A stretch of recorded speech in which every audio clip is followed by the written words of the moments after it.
Kurana ye doni udo dama kabalashi udo dama koko be jinya kono jinya nyana maya chogodo dina chogodo atebo konani nkuna furabe doni ke bawo bolo munu ni doni haqiqa bu bolo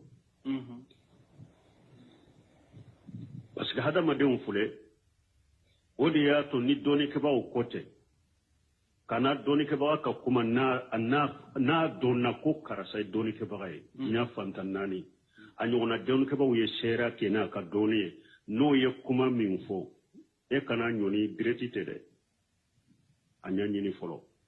parce que abe mugo chama mbolo kul delila tayro e qur'ana ni sunna be qur'ana kono ba be hadisa kono ba qur'ana ya yirila ko dina ka delila be tayro nani o be delila be qur'ana de kono qur'ana de yo bangani dina ka delila be tayro nani de al qur'an wa sunna wa ijma'u wa qiyasu shahid Qur'ana dina derla beta Qur'ana kono ani sunna ani ijma'u ni saba bembe ninka doni ke bawbol ko Qur'ana e ko dina delil tayro ni saba sosolite nun sabala nani na sosoli bodela o yere kuma sahale delila tayro de do al qiyasu sahih qiyasu sahale bon nimbe Qur'ana de nimbe banganye koy ijma'u delibal be yorojuma parce que dondola doni ke ba do ko imamuna safa ima karamogo do ko imamuna safa ya nyini ka ko dina delita yoro ko qur'ana ni sunna ni ijma'u ako safa ako ijma'u ako yo bomi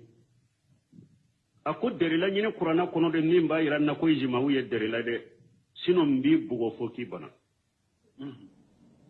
imamuna safa de pa ye safo salli ako abake ka qur'ana ta ka kala ka fori abakala be sage sage abakala fo nana bila aya ahakili nanoye o man yusahihi ar-rasul min ba'di ma tabayyana lahu al-huda wa yattabi ghayra sabili al-mu'minina nuwallihi ma tawalla wa nuslihi jahannama wa sa'at masira akon ni nyeddelila dugo gele karamo ken ko ma ko akera chogodi akon ne delila soro qur'ana kono ko aya dima ako ala ko qur'ana kono suratul nisaa kono ako ni mugo ye ciden soso kanda bangalen ko fe iye mu'minu be farla nyogon ka kamin ke siraye e yo bila kata tugu otana ko yitari tugu min ko ne ala bi to bolo me la garambi bila jahannama ko akon ni nyeddelilay ako ijma'u delila ni nyeddelilay ka fo ijma'u seybaw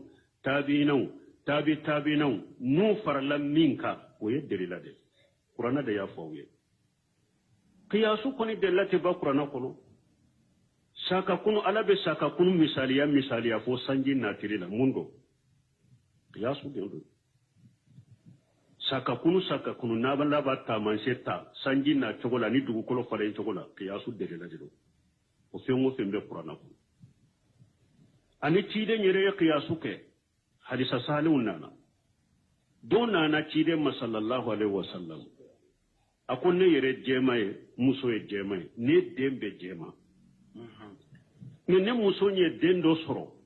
o kera fimaye nsi kale mbalade ne yere mugo jema muso ye jema de andum be jema ale ye fima soro nsi kale mbala ni gadente cide on ko ma nyame ube e boroba yala e nyame maralaywa ako oho o akoy kan nyame kuloru be chogodi ako nyame be kuloru ye bilemade nya ajragu kelembi ngula o kuloru ye ajragu dale ni nyame tote kuloru kele tiden ko o kuloru ye o nyame soro chogodi ako la alla najahu al-irq ako abese ka soro ke nyame mi nya goshi o fa ube ewa o bado ka koro o ba soro yo fi ma na o make awa ko ka de fana be sika ka wucogola iba soro de pe ka mo folo do mo fi ma bola nana ula ube yi muso ka mo folo do fi ma bola nana ulula idendo ta ika hakili kashi qiyasu do be qiyasu te wala ni mo mi nyen nunu fara nyugon ka iye doni ke bagay iye ninu be do juman bena ewa dina koni dia ko la ni taro أتي تبيانا لكل شيء